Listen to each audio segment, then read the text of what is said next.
the box. You opened it. We came. The Lament Configuration, folks. It can mean only one thing. We're hellbound for Hellraiser! Yes. Clive Barker's awesome movie from 1987, based on his own novella, The Hellbound Heart.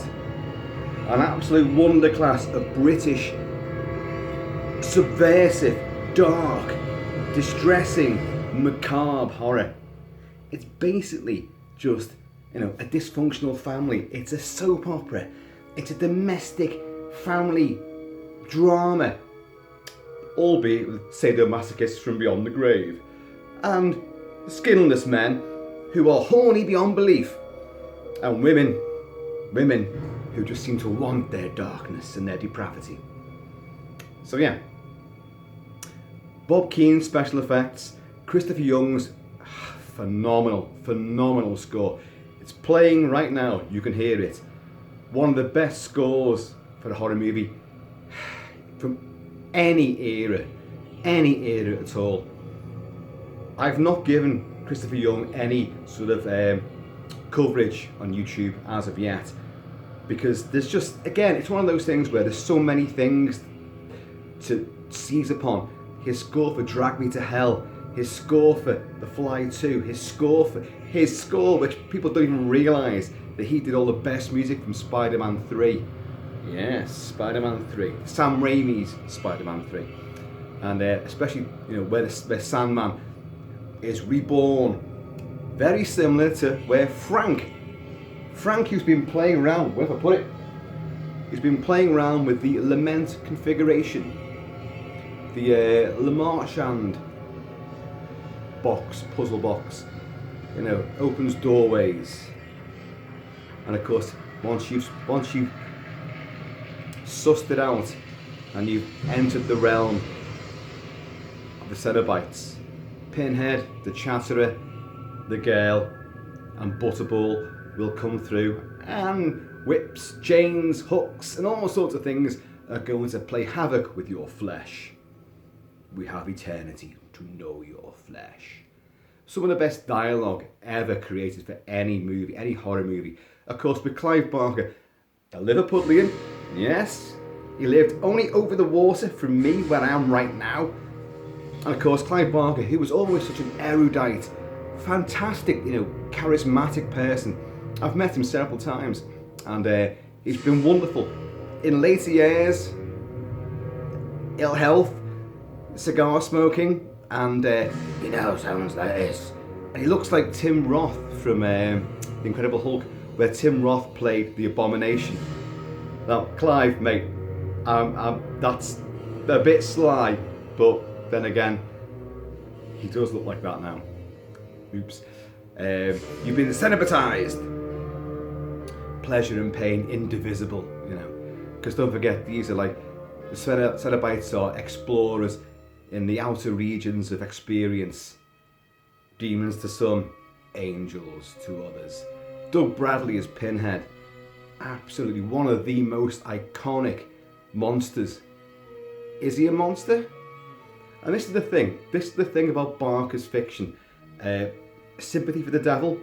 They are genuinely, the Cenobites were once humans who obviously unlocked this and entered into this hellish limbo land of pain, pleasure, and absolute debauchery. And it makes it sort of like, anyone could enter this realm so long as you've got the right drive behind you. And Frank Cotton in Hellraiser, American, he's the brother of Andy Robinson, who played Scorpio in Dirty Harry. What a coup! What an absolute coup to get that guy. Scorpio is one of the best villains that cinema's ever created. A diabolical sniper, kidnapper, and torturer. He's a horrendous villain that Dirty Harry goes up against in the first Dirty Harry outing. And to get him on board for this, by all accounts, he had no idea what he was letting himself in for. But he embraced it, lock, stock and barrel. and he's brilliant. He's brilliant. He's the henpecked. He's been defeated. He's a mid-40s American who's come back to England with his English wife, played by Claire Higgins, who's one of the most awesome, femme fatales, vixens from hell, because she, unbeknownst to him, has already shagged his brother who is obviously this debauched, crazy explorer himself. He wants to find new experiences, all dark and depraved. He's ex-forces, he's travelled the world, and he will find the Lament Configuration, because he knows, he's heard about what this can do, and he will unravel its secrets and then be ripped asunder by the Cenobites. But when his brother and Claire Higgins, Julia, the hammer-wielding bitch from hell, Julia, go back to the house where they filmed it in Dollis Hill in London. They go back to the old family home. I don't know how that works out. Half of them American, but anyway, the Hellraiser movies play fucking havoc with what country you're in, because obviously to sell the movie, a low-budget British horror movie, which New World Pictures picked up, they needed to have, obviously Americans in there to sell tickets. Andy Robinson, obviously, and then they bring in a stalwart cast of like Clive Barker's friends and family, his usual roster of theatrical buddies who've been in many films with him ever since, like Doug Bradley, Pinhead. But also you've got some proper old English, character actors from TV sitcoms, but they're dubbed over with American voices.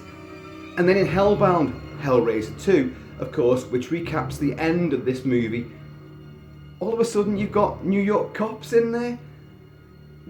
The films don't know where the hell they're set. And, but it's part of the whole quirky mythos of it. It doesn't matter when it comes down to it. What matters is that gloriously macabre vibe, the gothic look of it, the outrageous gore effects, the really sinister, subversive qualities of sadomasochism, of, twisted dark sex, of, obsession, betrayal, murder, and it's just such a wonderful thing.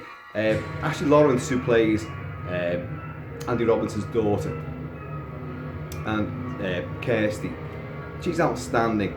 She will find the guts to use this and to fight back and to take out, the Cenobites and send them back to hell, leaving us so soon, Kirsty. But she becomes the heroine in Hellbound Hellraiser 2. Now, Tony Atkins, not Tom Atkins, that's a John Carpenter fella, but Tony Atkins, who, another Scouser alongside Clive Barker, would helm Hellbound Hellraiser 2. And it's nowhere near as good. It has its moments. You've got Kenneth Branagh in there, the Doctor is in the house. He's been Cenobitized, and he defeats, our favourite bunch of Cenobites far too fucking easily. But at least we see what they really were in a previous life. The Chatterer was a little lad, basically, and it kind of makes it all the more, twisted and dark, because these were just normal people, including kids, that stumbled upon this and unlocked, the doorway to heaven and hell, however you pursue it, however you view these things. But it then attempts to take it to hell itself via Leviathan, which is the labyrinth, the Lord of the Labyrinth. Now, this is where it falls down, because we can all imagine, hell and how that should be depicted. So there's no way on earth they could ever depict it to please anybody. Not everybody, and probably not anybody. It just becomes a very boring maze of twisted old gothic structures and a fucking bizarre, geometric shape spinning around. It ain't that scary. But Hellraiser itself, directed by Clive Barker, it's a singular vision. The idea about the pins in Pinhead's head, originally, they were meant to be pins, but you couldn't see them on camera. You just couldn't see them. I'm going to turn that down a wee bit, even though it's too glorious to suppress. So in the end, they made a combination of the pins in the latex mask that Doug Bradley wears, and then he found these copper tubing which they cut up and stuck over them and put the tops of real metal nails on the top of that, so you could see them and they became nails. But he's still called Pinhead. He's not called Nailhead, and he is, absolutely iconic. He's the one guy that went through the entire slew of Hellraiser sequels. We've discussed this before many times about sequels and how shit they tend to be.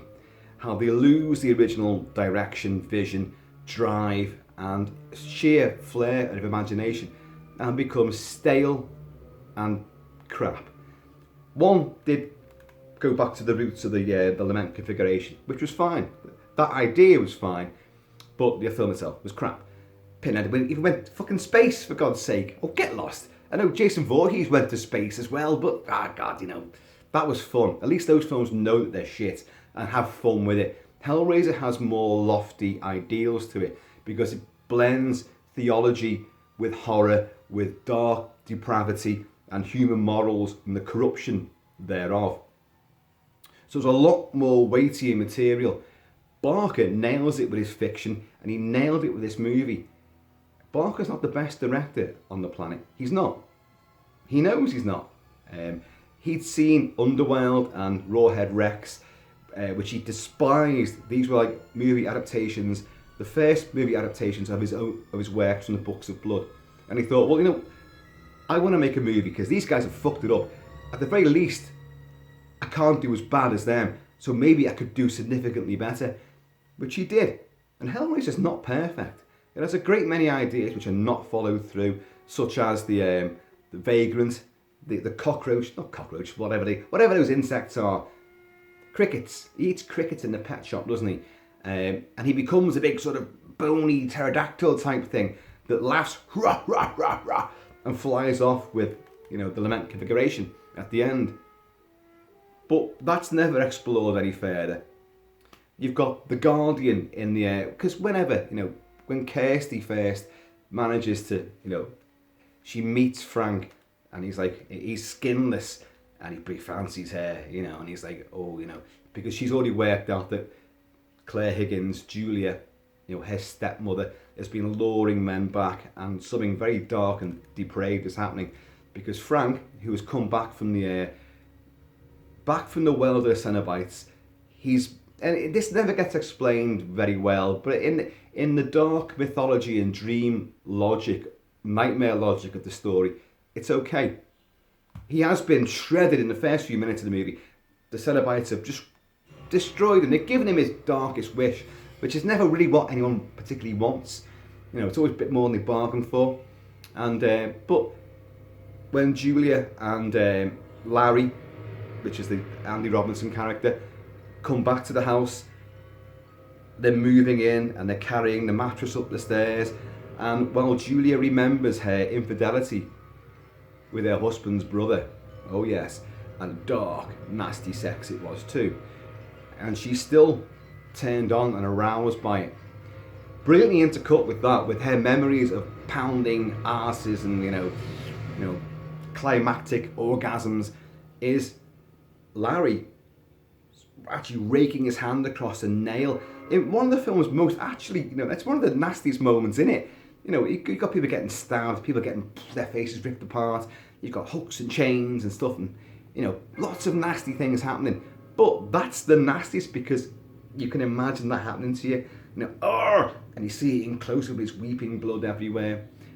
But it's his blood that reawakens, well, what is the limbo-clad embryo of Frank, Uncle Frank, which is underneath the floorboards. And it's never explained, but it's a beautiful scene. Bob Keane's special effects, where the body rebuilds itself with Chris Young's fabulously operatic, flamboyant, almost waltz-like score. Really, really sells the moment.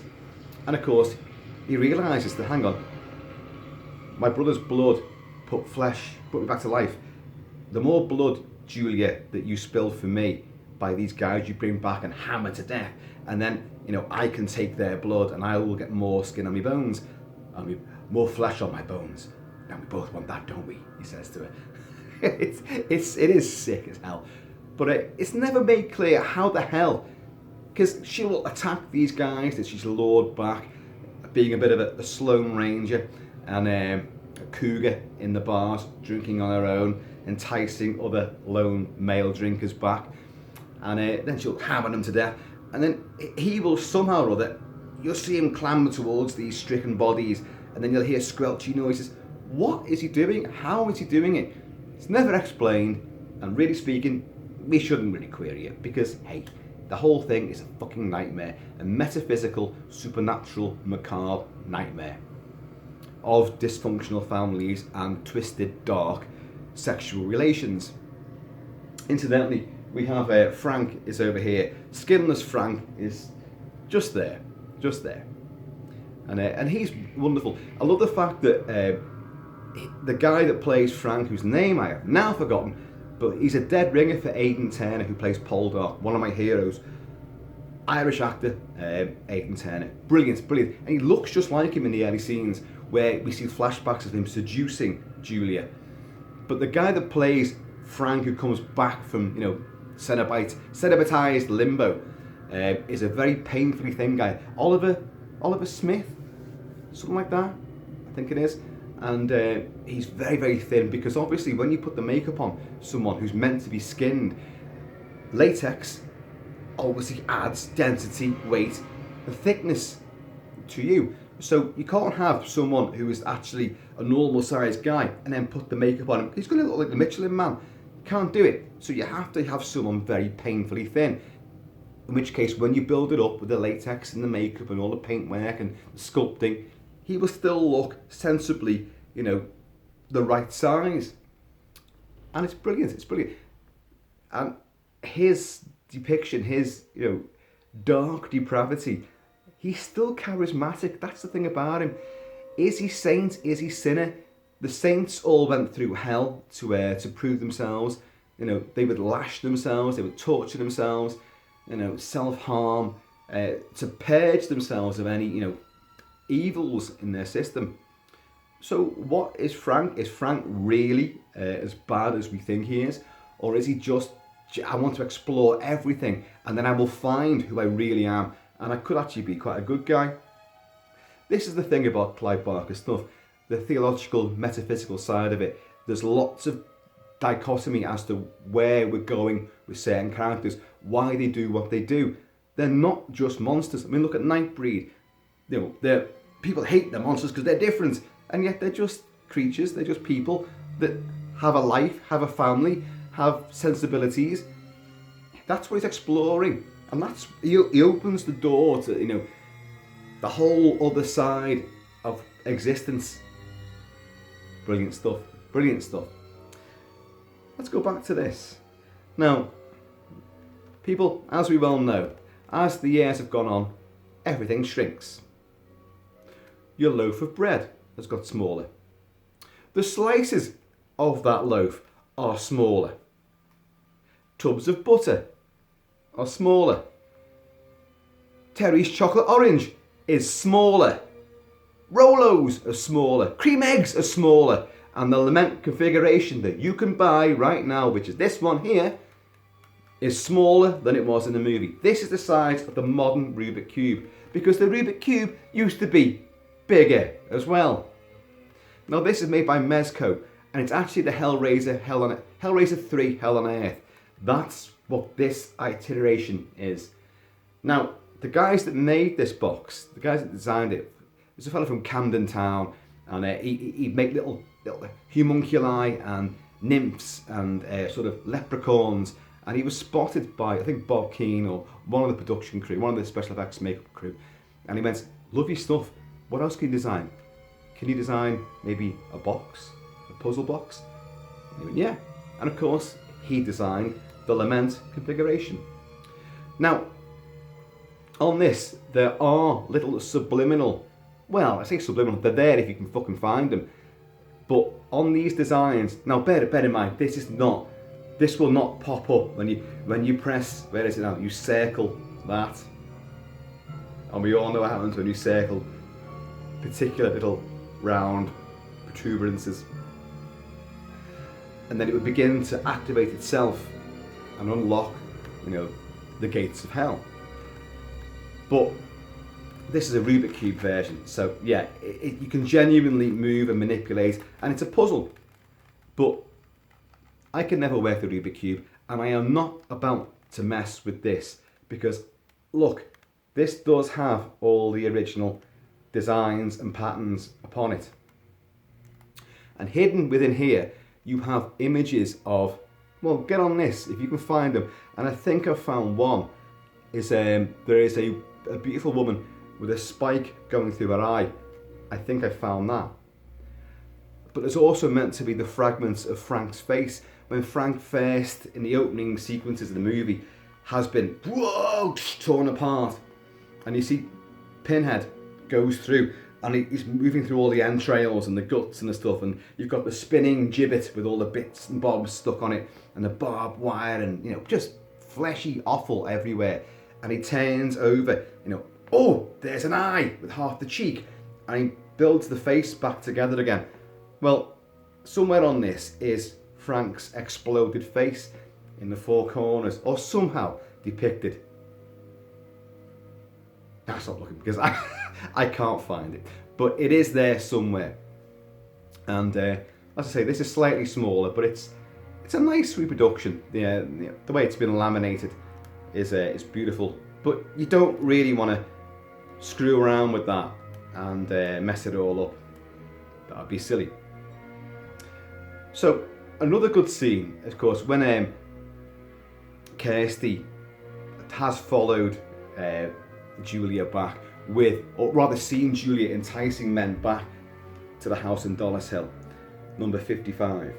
And she goes in there thinking it's just an affair going on, not realising there's absolute murder and atrocity taking place up in the attic. See, in this film, it's not in the cellar, it's in the attic. So we've literally raised, the canopy, raised the level of horror. And then she will encounter Frank, and he's like, no, he's all skinned, but he's got a suit on and like a shirt on. No, it's your Uncle Frank. It's Frank, come to Daddy. Come to Daddy. He's a fucking sinister perv, isn't he? She will realise that he needs this, and she'll fucking lash it out the window. And he's like, no! And in that moment of distraction, she can leg it out the house, and she picks it up, and she runs back through the streets, meeting nuns and other bizarre people, some of whom have got, again, quirky American accents. What's going on with this movie? And then she wakes up again in hospital, and but she will have these sort of nightmare, a sort of fugue where she's imagining things that she's just seen, and she will have recaps of Frank, skinless Frank like that, coming towards her going, it's your Uncle Frank. And in a beautiful, it always gets me, makes me laugh, but it's also horribly creepy. In her twisted mind, her twisted memory, he goes, come to Daddy, Daddy. It always gets me. It's like, oh, Daddy. So quirky. Look for little bits as well, like the flower, the rose that blooms.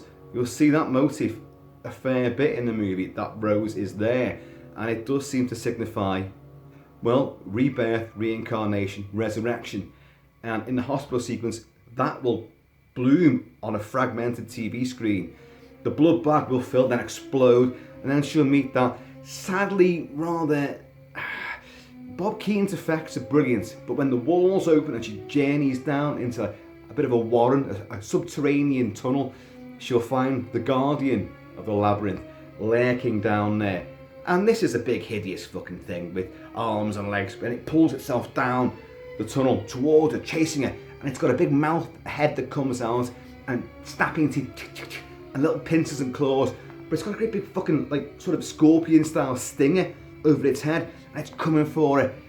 Nightmarish imagery, but it's not the best effect. It looks so rubbery and fake. You're like, everything else looks so good, and you managed to screw that one up. It's just me. But, I love the fact that when she finally gets back through into the hospital room, the ward room where she is, and the wall shuts again. You can hear it behind the wall. Frustration. It's pounding on the walls of, not hospital walls, but the walls of reality. Brilliantly done, brilliantly done. So many heady concepts, so many twisted, dark perversities. But, you know, Claire Higgins as Julia, she is phenomenal. Her dark descent, she loves Larry, she loves the Andy Robinson character, but she is obsessed with Frank and, you know, the pleasure and the pain that he can offer her. That's the relationship she wants.